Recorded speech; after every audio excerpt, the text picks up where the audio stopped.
খাওয়ালো। এটা কি চাটনি, এর মধ্যে চাটনি দেখেছেন, প্লেট আছে, চলে আসো আমরা বসে খাই।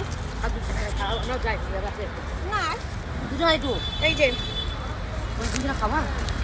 আর এটা এটা এতটাই সুন্দর নাকি ওরা কয়েকদিন খেয়েছে, আমি মাঝে আসিনি, তো আজকে আমি এলাম তাই আমাকে খাওয়ালো পুরো গরম গরম।